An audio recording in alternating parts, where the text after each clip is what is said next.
Hei, minun nimeni on Suvi Tasanen ja tänään tutustumme ylelliseen Maxus Mifa 9 Premiumiin.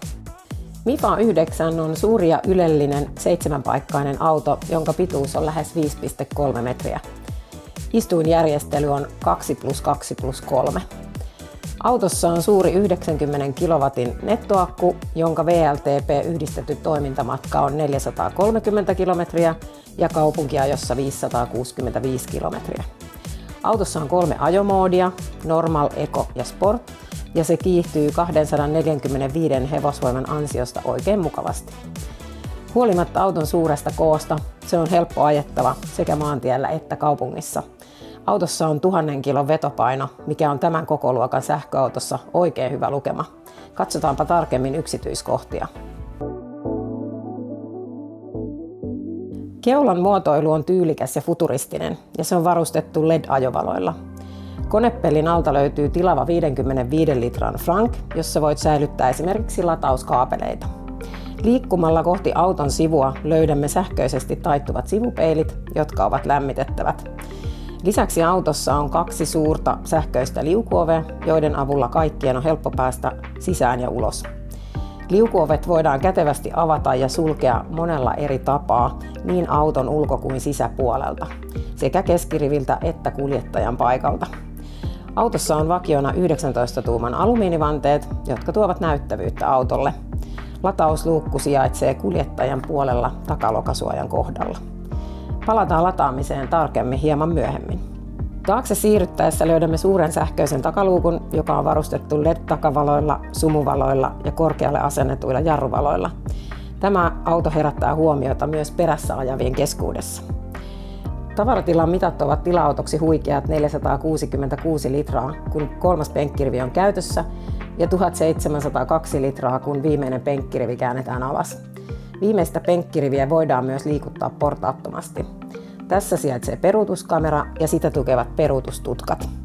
Autossa on mahdollisuus vetokoukkuun, jonka vetopaino on 1000 kiloa. Ohjaamo on tyylikäs ja käytännöllinen.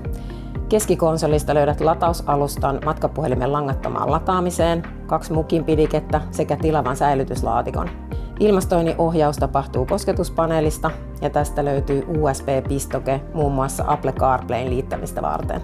Niin edestä kuin matkustajienkin puolelta löytyy avattava sähköinen panoraamakattoluukku, joka tuo mukavasti valoa sisätiloihin. Verhoilu on tyylikäs harmaa, penkit mustaa nahkaa valkoisilla yksityiskohdilla. 64 erilaisella tunnelmavalolla voi helposti luoda haluamansa tunnelman. Monitoimiohjauspyörä on verhoiltu mustalla nahalla. Tästä voit ohjata muun muassa mukautuvaa vakionopeuden säädintä, nähdä nykyisen kulutuksen, ohjata puheluja ja paljon muuta. Kuljettajan mukavuutta lisää lämmitettävä ohjauspyörä. Se voidaan kytkeä päälle ja pois tästä. Ohjauspyörän oikealla puolella on helppokäyttöinen vaihdevipu ja siitä ohjataan myös vakionopeuden säädintä. Vasemmalla puolella on vipu valojen ja tuulilasin pyyhkimien ohjausta varten. Ohjauspyörässä on 4-suuntainen manuaalinen säätö. Istuimet ovat ylelliset, ne on verhoiltu mustalla nahalla ja varustettu 3-vaiheisella lämmityksellä ja tuuletuksella. Kuljettajan istuimessa on 8-suuntainen sähköinen säätö ristiselän tuella ja hieronnalla. Matkustajan istuin on 4 suuntaan säätyvä, mutta muilta osin vastaavilla toiminnoilla kuin kuljettajan istuin. Etuistuimissa on 3 muistipaikkaa, joten säätöjä ei tarvitse tehdä aina uudelleen, kun joku muu on ajanut autoa. Myös keskipaikoilla voit todella nauttia matkanteosta. Näitä istuimia voi säätää sivusuunnassa, edestakaisin sekä jopa lähes makuuasentoon. Kaikki tämä toimii näiden käsinojiin integroitujen näyttöjen kautta, jotka on piilotettu liukuvan suojan alle. Täällä voit säätää takailmastointia vaikuttamatta kuljettajan ympäristöön. Voit myös vaikuttaa ikkunoiden, kattoluukun ja sisävalaistuksen toimintaan. Käsinojan sisältä löytyy näppärä pöytä, jonka päällä voit pitää vaikka tietokonetta tai iPadia. Onko sähkö vähissä? Täällä on USB-pistorasiat ja 220 voltin pistoke välittömässä läheisyydessä. Kaiken lisäksi näissä Luxury-istuimissa on 8 eri hierontatoimintoa sekä tietysti lämmitys- ja tuuletustoiminnot. Takimaisella rivillä on hyvät tilat 3 henkilölle ja sieltä löytyvät myös Isofix-kiinnikkeet. Tässä autossa matkustavat kaikki oikein mukavasti pidemmänkin matkan. Suuri ja selkeä 12,3 tuuman näyttö, jossa voit valita muun muassa regeneroinnin tason, ohjata akun esilämmitystä tai erilaisia kuljettajaa avustavia järjestelmiä. Tästä yläreunasta aukeaa pikavalikko, johon voit tallentaa itsellesi käytetyimmät valikot. Päävalikon vasemmalta puolelta löytyvät pikanäppäimet muun muassa radion, ilmastoinnin ja Bluetoothin ohjaamiseen. 360 asteen kamera ja sen 8 eri kamerakulmaa 3D-näytöllä helpottavat kuljettajaa vaikkapa parkkihallissa. Lisäksi autossa on lukuisa määrä erilaisia turvavarusteita, kuten kuljettajan väsymyksen tunnistus, kaistanvaihtoavustin, nopeusvaroitus sekä hätäjarrutusjärjestelmä. Taustapeili on toteutettu digitaalisesti.